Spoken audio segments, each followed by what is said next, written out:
बिस्मिल्लाहिर्रहमानिर्रहीम। अस्सलाम वालेकुम। मैं यासिर शाहिद उम्मीद करता हूँ आप सब लोग खैरियत से होंगे। सलमा एक इंतहाई मेहनती और फर्ज शनास लड़की थी। उसने एक निहायत गरीब खानदान में आंख खोली थी, मगर यह वालिदैन के रिज़्क़े हलाल और उनकी अच्छी तरबियत का नतीजा था कि उसने शुरू से ही पाकीज़ा सोच को परवान चढ़ाया और मेहनत और जहद मुसलसल पर यकीन रखा। सलमा के वालिद एक मुकामी फर्म में मामूली मुलाजिम थे और वालदा मुकम्मल तौर पर एक घरेलू खातून, जिनकी सोच अपने घर से शुरू होती थी और वहीं पर ख़त्म। बाहर की दुनिया के बारे में वो मुकम्मल तौर पर ना आशना थीं। मिसेस जब्बार एक सीधी सादी खातून थीं, जिन्हें अपने 3 बच्चों को तालीम दिलवाने का शौक जुनून की हद तक था। यही वजह थी कि नामसाद हालात के बावजूद भी जब्बार साहब ने अपने बच्चों को हस्बे तौफीक स्कूलों और कॉलेजों में पढ़ाया। सलमा उनकी सबसे बड़ी बेटी थी। उनके बाद आमिर और शाहिद, तीनों बहन भाइयों में 2-2 साल का फर्क था। सलमा ने मैट्रिक के बाद FA और BA भी इम्तियाजी नंबरों से पास किया। आगे वो MA एजुकेशन की तैयारी कर रही थी कि शाहिद से शादी हो गई। शाहिद बुनियादी तौर पर एक शरीफ और महजब इंसान था।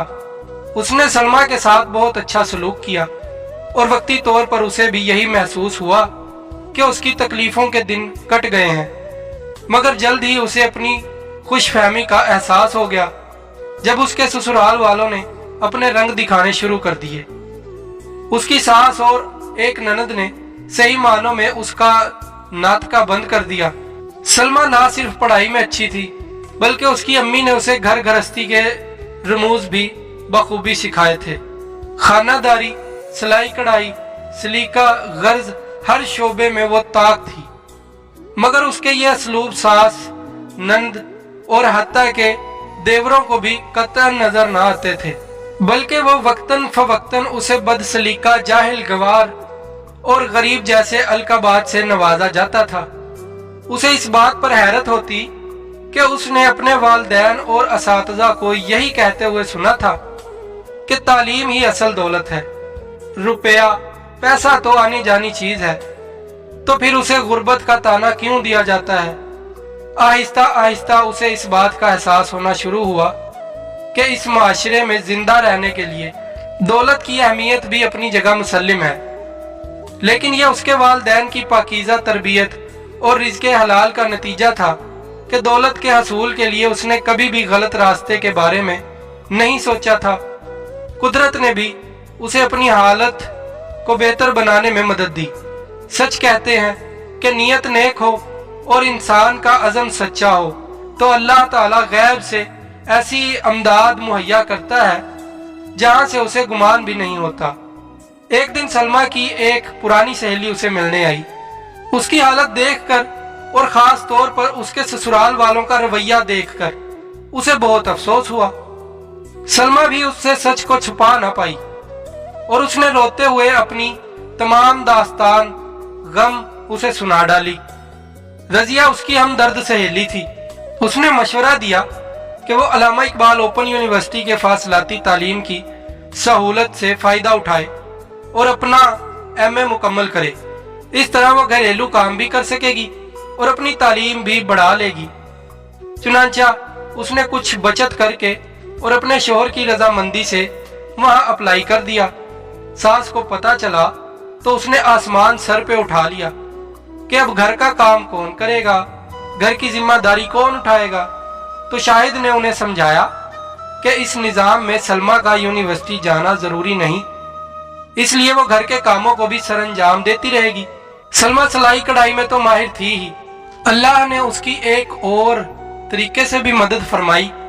वो कुछ इस तरह कि उसके घर के करीब ही एक बुटीक शुरू हुआ और उसकी मालकिन को कपड़ों की सिलाई करने वाली कुछ माहिर खवातीन की जरूरत थी। सलमा को पता चला तो उसने खातून से बात करके काम का आर्डर ले लिया।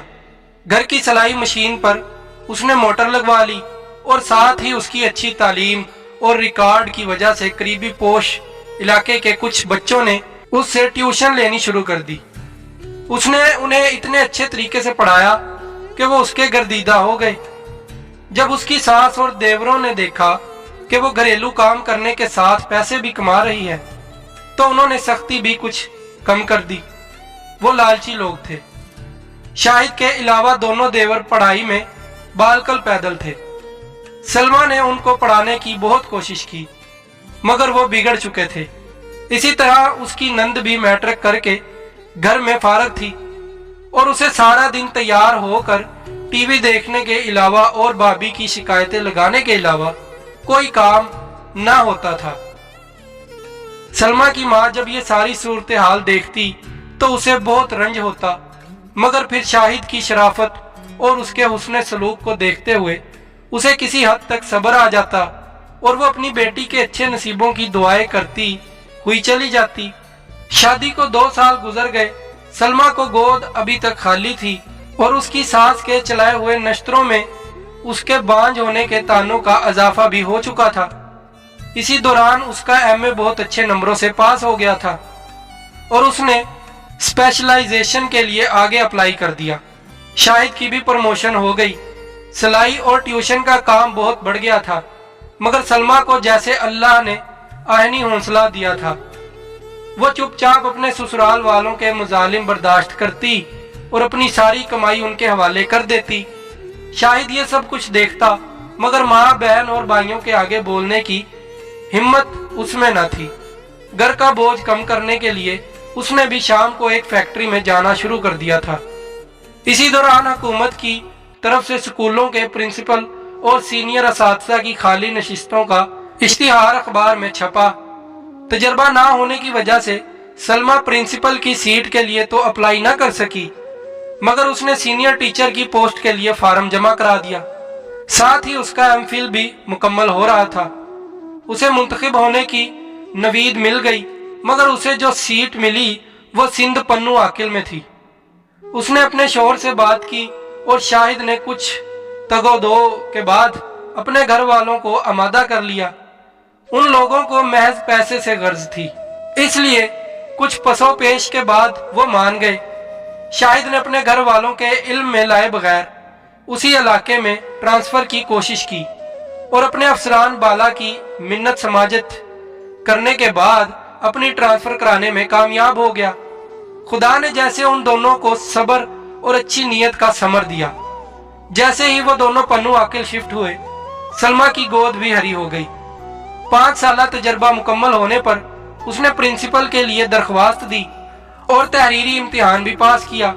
اچھے تعلیمی کیریئر اور شاندار ریکارڈ کو مد نظر رکھتے ہوئے انٹرویو پینل کے اراکین نے کامیاب امیدواروں میں اسے پہلے نمبر پر منتخب کیا۔ اس دوران اللہ نے اسے ایک بیٹے اور بیٹی سے بھی نواز دیا تھا۔ شاہد نے اپنی بہن کا رشتہ دفتر کے ایک عمر رسیدہ کلرک سے کر دیا اور اپنے بھائیوں کو قرضہ لے کر باہر بھجوا دیا۔ باہر کے دھکے کھانے سے ان کی بری عادتیں بھی کم ہوئیں۔ وہاں ان کو مزدوری کرنا پڑی۔ اپنے ماں اور باپ کو شاہد نے ساتھ رکھ لیا۔ بیٹی کی شادی اور 2 نکمے بیٹوں کو باہر بھجوانے کی وجہ سے اب اس کے طرز عمل میں بھی تبدیلی آ چکی تھی۔ سلمہ اور شاہد نے نیک نیتی سے اپنے فرائض نبھائے، اپنے بہن بھائیوں کی مدد کی اور جہد مسلسل سے اپنے حالات کو سنوارنے کی سعی کی، جس کا نتیجہ انہیں معاشرے میں ایک باعزت مقام کی شکل میں حاصل ہوا۔ ہمیں بھی چاہیے اگر زندگی میں کوئی راستہ دشوار گزار ہو تو مایوسی کے اندھیروں میں بھٹکنے کی بجائے اپنے رب سے لو لگائیں اور مستقل مزاجی سے محنت کریں۔ اللہ تعالی محنت اور اچھی نیت اور خلوص کا صلہ کبھی بھی رائیگاں نہیں جانے دیتا۔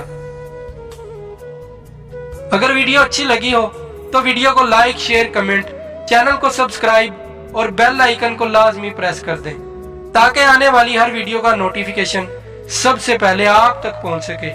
اپنا اور اپنے پیاروں کا خیال رکھیے گا۔ اللہ کی امان میں۔ اللہ حافظ۔